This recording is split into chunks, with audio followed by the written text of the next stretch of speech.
Search India, कहानी से सच्चाई तक। नमस्कार, मैं अर्पित आपका स्वागत करता हूं सर्च इंडिया न्यूज पर। आज हम बात कर रहे हैं बिजनौर की बेटियों की।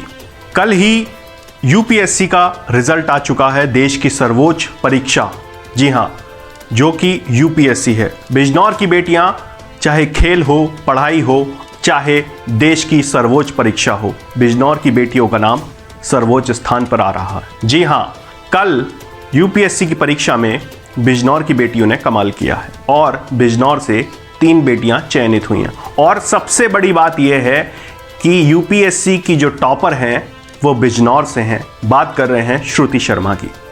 और जब हमारी टीम ने श्रुति शर्मा से बात करने की कोशिश की तो आइए आपको दिखाते हैं क्या कहना है श्रुति शर्मा का अपनी इस सफलता पर। खासकर जब हमने उनसे जानने की प्रयास किया कि कैसा आप महसूस कर रही हैं इस सफलता के बाद, तो आइए आपको दिखाते हैं क्या कहना है उनका। I'm very happy that I got this result. और हमने उनसे पूछने का प्रयास किया कि क्या स्ट्रैटेजी रही है इस परीक्षा को सफल करने में। स्ट्रैटेजी तो वही है जो लोग बोलते हैं कि सोर्सेज लिमिटेड रखना। उसके बाद मैंने खुद के अपने नोट्स में बनाती थी न्यूज़पेपर से, अपने ऑप्शनल के भी मैंने नोट्स बनाए थे। आंसर राइटिंग पे मैंने फोकस किया था जिससे थोड़ा एक बेटर प्रेजेंटेशन हो मेंस में एक्स्ट्रा मार्क्स लाने के लिए। तो that is I think what was my strategy. साथ ही हमने ये भी पूछने का प्रयास किया, क्योंकि इस परीक्षा के दौरान ये एक तपस्या है, अपने आप में इस परीक्षा को उत्तीर्ण करना एक तपस्या के समान है।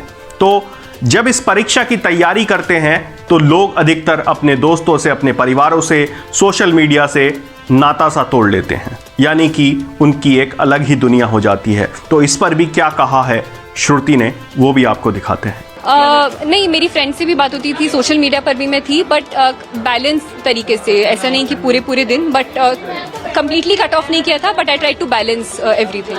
हमने पूछा कि इस परीक्षा में जब अब वो सफल हो चुकी हैं तो उनको एक कैडर का चुनाव करना होता है और एक जो सर्विस है उसका भी चुनाव करना होता है, जैसे आईएएस होता है, आईपीएस होता है, आईआरएस होता है। उसमें क्या उनका चयन रहेगा, किस कैडर को वो चुनेंगी, किस सर्विसेज को वो चुनेंगी, आइए आपको दिखाते हैं श्रुति ने क्या बोला। फर्स्ट प्रेफरेंस मेरा यूपी कैडर ही है और एडमिनिस्ट्रेटिव सर्विसेज मैंने फर्स्ट प्रेफरेंस रखा है, तो उसी में मैं काम करना चाहूँगी। इस सब के बाद अब जब परिवार की बारी आती है तो हमने बात करने का प्रयास किया श्रुति की मां से और उनकी सफलता में उनका क्या योगदान रहा है, कैसे उनकी सहायता की है उन्होंने।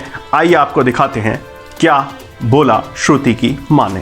अभी तो देखिए क्या बदलाव आता है, बाकी बस अभी तो यही कि इतनी खुशी हो रही है कि उसका जो उसने अपना करना शुरू किया था वो अपने प्रयास में सफल रही।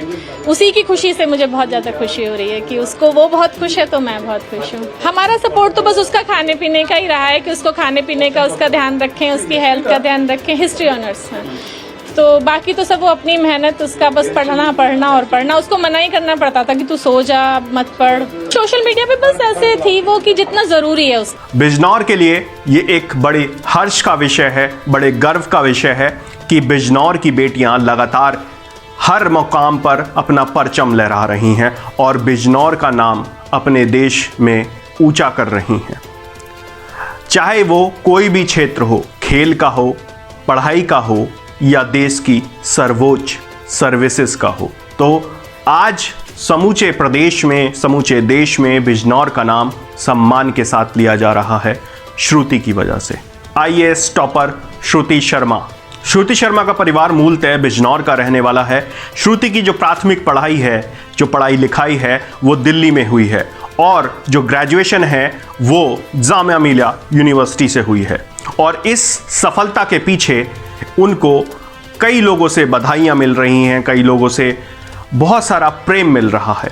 इसी क्रम में जामिया मिलिया की जो वाइस चांसलर हैं नज़मा अख्तर, वो भी श्रुति से मिलने पहुंची और उन्होंने क्या कहा वो भी आपको दिखाते हैं। जामिया से 23 लोगों का सिलेक्शन हुआ है हमारे किसी कोचिंग एकेडमी से और ये नंबर 1 है उसमें और बहुत प्राउड है हम लोग। ये डायरेक्टर साहब हैं हमारे उसी के और ये रजिस्ट्रार हैं, तो हम सब लोग इनको मुबारकबाद देने आए हैं। सर्च इंडिया हमेशा सिविल सर्विसेज के जो परीक्षार्थी होते हैं जो इसकी तैयारी कर रहे होते हैं उनके विषय में बात करता रहता है, या ऐसे जो सिविल सर्विस की परीक्षा में सफल हुए हैं उनकी जो जीवन की आत्मकथा है, जो उनका संघर्ष है, उसको हम दिखाने का प्रयास करते हैं, जिसके अंतर्गत हम सफरनामा में उनकी जो कहानी है आप सबके सामने प्रस्तुत करते हैं। श्रुति शर्मा से इस विषय में भी बातचीत हुई है, लेकिन उसके लिए जो समय है वो हमें बाद में मिल पाएगा।